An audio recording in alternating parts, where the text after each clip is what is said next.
Let me just tell you some guidelines that I gave our team as we've worked through this budget process during the last several months. These are the guidelines and the directives that I gave them. First, we had to continue to focus on efficiency and demand fiscal discipline and accountability. The budget is still extremely tight, and therefore we had to continue to look for efficiencies and look for the best way we can direct our money. We also wanted to create a competitive economic opportunities for job creators and hardworking families that are living paycheck to paycheck. I wanted to make sure our next generation is prepared for the careers of today and tomorrow through innovation, education, and training. This was a major emphasis of this budget. And we also wanted to work on infrastructure regarding connecting opportunities throughout our state by investing in critical infrastructure like roads, bridges, ports, communications, and energy, which will benefit generations to come. And also, I think, even more important than anything, and this is a very important part of Secretary Voss's job, and that is to help and protect those that cannot help themselves while encouraging those who can. And that's a basic philosophy of this administration, is help and protect those who cannot help themselves while encouraging those who can.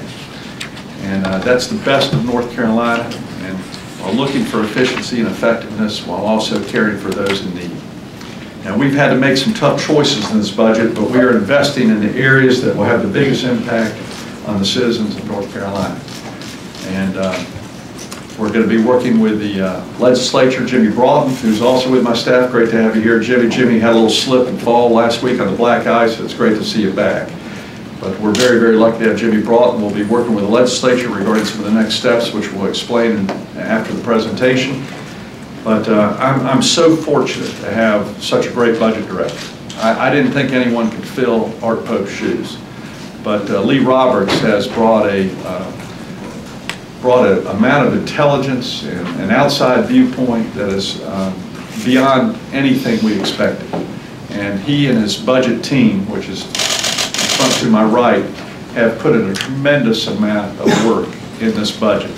My role in this is that we did a little bit differently this year. Instead of looking at each department or each area in silos and me reviewing every line of each department, one department at a time, we looked at the bigger picture as we went through the budget. So we were able to prioritize not just within the silos of state government, but looking at state government as a whole. And I thought that process worked extremely well. As governor, I literally went through a $21 billion budget down to expenses down to about $500,000 in reviewing this budget. And it's a long, difficult process, and it was a process in which we had to make very difficult decisions, but that's what we were elected to do, and we did that by prioritizing and working within the budget that we have, just like families are having to do throughout North Carolina.